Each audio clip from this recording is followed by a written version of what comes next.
ભાદરવા સુદ પાંચમ એટલે કે સામા પાંચમ, તેને ઋષિ પંચમી પણ કહેવામાં આવે છે. આ દિવસે વ્રત કરનારને જાણતા અજાણતા રજસવલા અવસ્થામાં કરેલા પાપ દૂર કરવા માટે સપ્ત ઋષિને યાદ કરી અને પાપમાંથી મુક્ત થઈ શકાય છે. આ વ્રત માત્ર સ્ત્રી કરી શકે એવી એક ભ્રાંત કલ્પના છે. આ વ્રત સ્ત્રી અને પુરુષ બંને કરી શકે છે. ઋષિએ માનવને માનવ બનાવ્યો, ઋષિએ તેને જીવન આપ્યું છે અને ઋષિએ જ તેને સંસ્કારોની પ્રતિષ્ઠા કરી નેતૃત્વ પ્રગટાવ્યું છે. ઋષિ પંચમીના દિવસે સપ્ત ઋષિઓનું ધ્યાન ધરી દિલના ભાવ સાથે એનું પૂજન કરવું જોઈએ. કશ્યપ, અત્રિ, ભરદ્વાજ, વિશ્વામિત્ર, ગૌતમ, જમદગ્નિ અને વરિષ્ઠ એ સપ્ત ઋષિઓનું સ્મરણ કરવું. આ વ્રત ખાસ કરી અને ખેડૂતો વધારે કરે છે. આખા વર્ષ દરમિયાન બળદ પર જાણતા અજાણતા કરેલ જુલમ તેમજ ખેતીમાં થતા જીવાતના પાપમાંથી છુટકારો પામવા આ વ્રત કરવામાં આવે છે. આ વ્રત માટે સવારે વહેલા ઉઠી સ્નાન કરી આપણા ઈષ્ટદેવ તેમજ કુળદેવી દેવી દેવતાઓની પૂજા કરવામાં આવે છે. બપોરે ફળનો ફરાહાર કરી શકાય છે અને સાંજે એકટાણું કરવામાં આવે છે. એકટાણામાં દૂધ, ખાંડ અને સામાના કુરિયાનો ઉપયોગ કરવામાં આવે છે. જમી લીધા પછી વાર્તા સાંભળવામાં આવે છે. વાર્તા સાંભળતી વખતે હાથમાં દ્રોખડ નામનું ઘાસ રાખવામાં આવે છે અને વાર્તા પૂરી થાય પછી તે ઘાસ જ્યાંથી લીધું હોય ત્યાં પાછું રાખવામાં આવે છે. આ વ્રતનું કોઈ પણ પ્રકારનું ઉજવણું હોતું નથી. એક નાનકડું ગામ હતું. તેમાં એક ગરીબ ખેડૂત રહેતો હતો. 10 વીઘા જેટલી જમીન, 2 બળદ, ગામમાં એક નાનકડું મકાન અને મકાનમાં 2 જણ પતિ પત્ની રહેતા હતા. લગ્નના ઘણા વર્ષો વીતી ગયા હતા પણ પોતાને ત્યાં સંતાન ન હતા. એવામાં શ્રાવણ માસ પૂર્ણ થતાં અમાસનો દિવસ આવ્યો. શ્રાવણ વદ અમાસનું પૂર્વજોને પાણી પાવાનો પવિત્ર દિવસ છે. તેથી તેમને સર્વ પિતૃ અમાસ કહેવામાં આવે છે. અમાસના દિવસે અન્નનો દાન કરવાનો મહિમા છે. તે દિવસે બાળકોને જમાડવાથી અનેક ગણું પુણ્ય મળે છે. આ ગરીબ ખેડૂત અને તેની પત્નીએ બાળકોને જમાડવાનું નક્કી કર્યું. કહેવાય છે ને કે નીંદર એ વેરણ છે. ખેડૂતને સવારે નીંદર ઉડી નહીં અને ઉઠવાનું ઘણું મોડું થઈ ગયું. પત્નીને તે બાળકોને જમાડવાનું કહી અને તે પૂર્વજોને પાણી પાવા ગયો. પૂર્વજોને પાણી પાઈ અને બાળકોને જમવા માટેનું આમંત્રણ દેવા ગયો. પરંતુ મોડું થઈ ગયું હોવાથી બધા જ બાળકોએ જમી લીધું હતું. તેથી એક પણ બાળક તેમને ત્યાં જમવા આવ્યા નહીં. આથી ખેડૂત નિરાશ થયો. પાછા ફરતી વખતે તેને તેના જ ગામના ગોર મહારાજ મળ્યા. ગોર મહારાજે પૂછ્યું, ભાઈ, આટલા બધા નિરાશ કેમ છો? ખેડૂતે બનેલી બધી જ વાત ગોર મહારાજને કહી. ગોર મહારાજે ખેડૂતને આશ્વાસન આપતા કહ્યું, ભાઈ, અમાસના બાળકો ન જમાડી શકાયા તો કાંઈ નહીં, પણ જે હું કહું તે તું શાંતિથી સાંભળ. હવે ભાદરવો માસ આવે છે. ભાદરવા માસની સુદ પાંચમ એટલે કે સામા પાંચમ. સામા પાંચમના દિવસે વ્રત કરવાથી તેનું ઘણું સારું પુણ્ય મળે છે. આ વ્રત પાપને તેમજ સર્વ દુઃખને નાશ કરનારું, સંતાન આપનારું તેમજ વૈભવ અને કીર્તિ આપનારું છે. તે દિવસે બાળકોને જમાડવાથી તેનું અનેક ગણું પુણ્ય મળે છે. વળી સાંભળ, 4 બાળક જમાડવા જેટલું પુણ્ય મળે છે એટલું એક ભાણેજ જમાડવાથી મળે છે અને 4 ભાણેજ જમાડવાથી જેટલું પુણ્ય મળે છે તેટલું જ પુણ્ય એક બ્રાહ્મણ જમાડવાથી મળે છે. ગોર મહારાજની આ વાત સાંભળી અને ખેડૂતનું મન હળવું થઈ ગયું. હવે પછી ઋષિ પાંચમનું વ્રત કરવું અને બાળકોને જમાડવાનો નિર્ણય કરે છે. આમ ઋષિ પાંચમનો દિવસ આવ્યો. આજે ગોર મહારાજના કહેવા પ્રમાણે વ્રત લીધું. પત્નીને બાળકો માટે જમવાનું બનાવવાનું કહી અને બાળકોને આમંત્રણ આપવા ગયો. આ દિવસે બીજા કોઈ ઘરે જમવાનું ન હોવાથી બધા બાળકો જમવા આવ્યા. આમ ખેડૂતને ખૂબ જ પુણ્ય મળ્યું. હવે દર વર્ષે ખેડૂત ભાદરવા માસની સુદ પાંચમ એટલે કે ઋષિ પાંચમના દિવસે બાળકોને જમાડે છે. આમ ખેડૂતના પુણ્યના પ્રતાપથી ખેડૂતને ખેતીમાં વધુમાં વધુ ઉપજ થવા લાગી. આમ કરતા થોડા જ વર્ષોમાં ખેડૂત એક મોટો ખેડૂ બની ગયો. ઈશ્વરની કૃપાથી તેને ત્યાં એક પુત્રનો જન્મ થયો. ઘરને આંગણે 8-10 ભેંસો બંધાઈ, સારું એવું મકાન બનાવ્યું. આમ વ્રતના પ્રતાપે ખેડૂત સુખીથી જીવન જીવવા લાગ્યો. ઘણા વર્ષો પછી ખેડૂતનો પુત્ર યુવાન થઈ ગયો. બાજુના એક ગામમાં એના લગ્ન કર્યા. વહુનું આણું તેડું નહોતું એટલે દીકરાની વહુ પિયરમાં એટલે કે તેને પિતાને ત્યાં જ રહે છે. આ સમયમાં એક એવી ઘટના બની. ઋષિ પાંચમનો દિવસ આવ્યો. ખેડૂતને આજે વ્રત છે એટલે પોતાની ભેંસોને લઈ વહેલી સવારે ચારી અને હાયલો આવે છે. એની પાછળ કાશીના ભણેલા 4 વિદ્વાન બ્રાહ્મણ ચાલ્યા આવે છે. પોતાની પાછળ આવતા બ્રાહ્મણ અંદરો અંદર ગુપસુપ કરતા આવે છે કે વાત જાણે એમ છે, જુઓ પેલી ભેંસો કેવી હષ્ટપુષ્ટ છે. તો બીજો કહે આ બધી ભેંસો એકની જ હશે. ત્રીજો કહે આમાંથી 2-4 તો દૂધણી પણ લાગે છે. અને ચોથો જરા ઉગ્ર સ્વભાવનો હતો. એ કહે પારકી પંચાયત છોડો, આપણને એના ઘી દૂધ ક્યાં મળવાના છે. આ 4 બ્રાહ્મણની વાત પેલો ખેડૂત સાંભળતો હતો. તેણે ગોર મહારાજે કહેલી એ વાત યાદ આવી કે બ્રાહ્મણને જમાડવાથી ઘણો વધારે પુણ્ય મળે છે. આજે ઋષિ પાંચમ છે અને બ્રાહ્મણ પણ છે, તેથી બ્રાહ્મણને જમાડવાનું નક્કી કર્યું. ગામના ચોરે બ્રાહ્મણને ઉતારો આપી પોતે ઘરે ગયો. પત્નીને બ્રાહ્મણોને જમાડવાની વાત કરી. પત્ની ઋતુ ધર્મમાં હતી. તેણે એ વાત પોતાના પતિને ના કહી. તેણે બ્રાહ્મણને જમાડવાની સંમતિ આપી. ખેડૂત ગામને ચોરે જઈ અને બ્રાહ્મણોને જમવાનું આમંત્રણ આપે છે. બ્રાહ્મણ 4 જમવા માટે આવ્યા.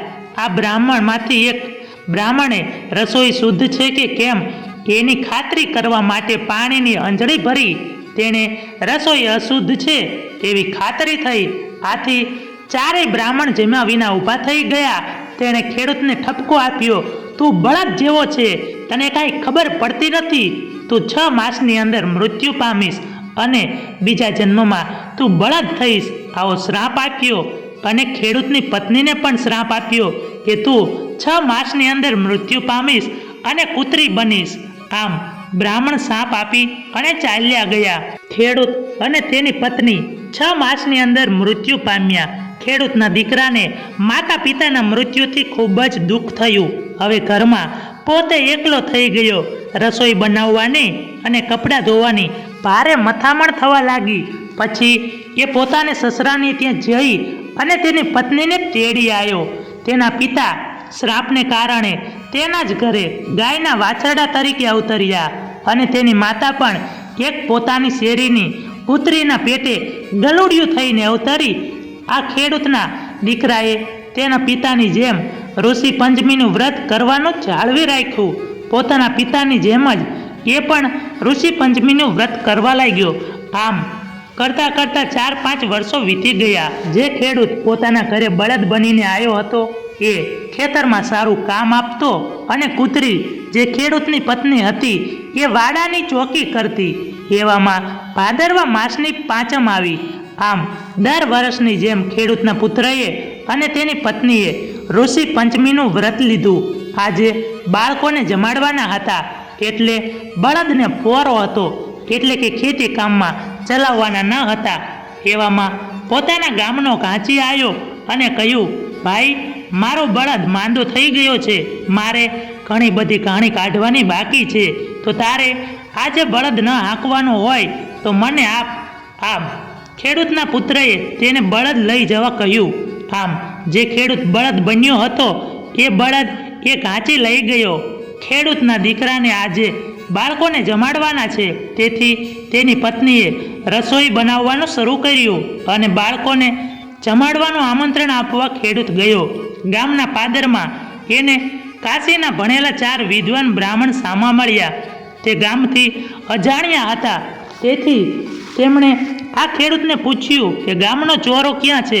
આ ખેડૂતે ગામનો ચોરો બતાવ્યો. ખેડૂત પુત્ર તેના ઘરે આવ્યો અને પોતાની પત્નીને બ્રાહ્મણને જમાડવાનું કહ્યું. સાથે તેણે તેના માતા પિતા બ્રાહ્મણે શ્રાપ આપ્યો હતો તેને અશુદ્ધ ભોજનની પણ વાત કરી. તેથી પત્નીએ બ્રાહ્મણને જમાડવાની સંમતિ આપી. ખેડૂતનો પુત્ર બ્રાહ્મણને લેવા ગયો. અહીં તેની પત્નીએ ભેંસનું શુદ્ધ ઘી નાખી અને સરસ મજાની લાપસી બનાવી. ખેડૂતના પુત્રને બ્રાહ્મણને ઘરે લાવવામાં થોડી વાર લાગી. તેની પત્ની બ્રાહ્મણ માટે શુદ્ધ પાણી ભરવા માટે ગામના પાદરે ગઈ. રસોઈ ઠંડી ન પડે તે માટે ચૂલા ઉપર જ રાખી હતી. રસોઈમાં શુદ્ધ ઘી નાખ્યું હોવાથી મધુર સુગંધ આખાય ઘરમાં પ્રસરતી હતી. તેના આંગણામાં પેલી કૂતરી જે ખેડૂતની પહેલા જન્મમાં તેની પત્ની હતી તે ઘરનું રખોલું કરતી બેઠી હતી. રસોઈની સુગંધથી એક મોટો સાપ ત્યાં ચૂલા પાસે આવ્યો અને તે શુદ્ધ ઘીની વાસ લેવા લાગ્યો. તેના મોઢામાંથી ઝેર પેલી રસોઈમાં પડ્યું. આ બધું પેલી કૂતરી જોઈ રહી હતી. તેણે વિચાર કર્યો કે આ રસોઈ આજે બ્રાહ્મણને જમાડવામાં આવશે અને એ બ્રાહ્મણને જાણ થશે તો એ પણ ખેડૂત પુત્રને તેમની જેમ શ્રાપ આપશે. તેથી તે ખેડૂત પુત્રની પત્ની પાણી ભરીને આવી ત્યાં કૂતરી ત્યાં રસોડા પાસે બેઠી હતી અને તે પેલા ખેડૂતની પત્ની જેમ જુએ એમ લાપસીના તપેલા પાસે બેઠી હતી. આ રસોઈ તેને ખાવી ન હતી પણ એ રસોઈ તેને દેખતા એઠી કરી નાખું તો તે બ્રાહ્મણને નહીં જમાડે અને એ મહાપાપમાંથી બચી જશે. આમ વિચાર કરી તેણે એ લાપસી એઠી કરી નાખી. આ જોઈ ખેડૂત પુત્રની પત્નીને ક્રોધ આવ્યો અને તેણે હાંભેલું લઈ કૂતરીને જોરદાર માર માર્યો અને તેને ઢસડીને લઈ જઈ બળદ બાંધવાનો વાડો હતો ત્યાં નાખી આવી. ખેડૂત પુત્ર બ્રાહ્મણને તેડવા ગયો હતો. તેને ઘણો જ સમય થઈ ગયો હતો. તેથી તેની પત્નીએ પેલી કૂતરીની એઠી લાપસી બીજા વાસણમાં ઠાલવી અને જલ્દીથી બીજી રસોઈ બનાવી નાખી. બ્રાહ્મણને લઈ ખેડૂત પુત્ર ઘરે આવ્યો. બ્રાહ્મણે એક હાથમાં પાણી લઈ અંજળી ભરી અને રસોઈ ચકાસી. રસોઈ શુદ્ધ હતી. બ્રાહ્મણ શાંતિથી જમી અને આશીર્વાદ આપી ચાલ્યા ગયા. પછી બંને જણાએ બાળકોને જમાડ્યા. આમ સાંજ પડી. પેલો ઘાંચી બળદને લઈ ગયો હતો. એ બળદને વાડામાં બાંધી અને જતો રહ્યો. ખેડૂત પુત્ર અને પત્નીએ વાળું કરી અને બેઠા હતા ત્યાં તેમને કોઈકના બોલવાનો અવાજ સંભળાયો. અવાજ બાજુના વાડામાંથી જ આવતો હતો. વાત જાણે એમ હતી કે અગાઉના જન્મમાં જે ખેડૂત અને તેની પત્ની ગુજરી ગયા હતા તે અહીં બળદ અને કૂતરીના જન્મમાં હતા. તેમણે વાચા ફૂટી અને માણસના અવાજમાં બોલવા લાગ્યા. કૂતરીને સાંભેલાનો માર વાગ્યો હોવાથી તે ખૂબ જ પીડા કરતી હતી અને તેના કારણે એ કણસતી હતી. તે સાંભળી બળદ બોલ્યો.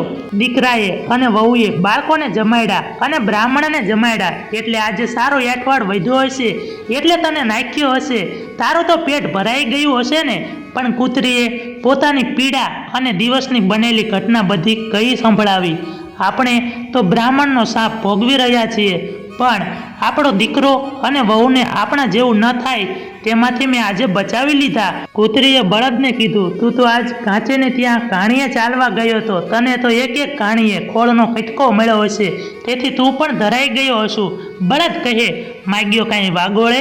મને અહીંથી ઘાંચી લઈ ગયો પછી કાણીએ જોડી દીધો. આખા દિવસમાં ક્યારેય પોરો નથી આપ્યો. ખોળનો કટકો તો શું, પાણી નથી પાયું. મને તો ભૂખ અને તરસ જીવ નીકળી જાય એવું લાગે છે. બળદ અને કૂતરીની વાતચીત પેલો ખેડૂત અને તેની પત્ની સાંભળતા હતા. ખેડૂત તેની પત્નીને કહેવા લાગ્યો, સાંભળ્યું? ખેડૂતની પત્ની કે, હા મેં બધું જ સાંભળ્યું. મારાથી અજાણતા કૂતરીને મારવાની ભૂલ થઈ ગઈ. ખેડૂતનો પુત્ર કહે, મેં પણ બળદને માગ્યો આપ્યો એ મારી મોટી ભૂલ કરી છે.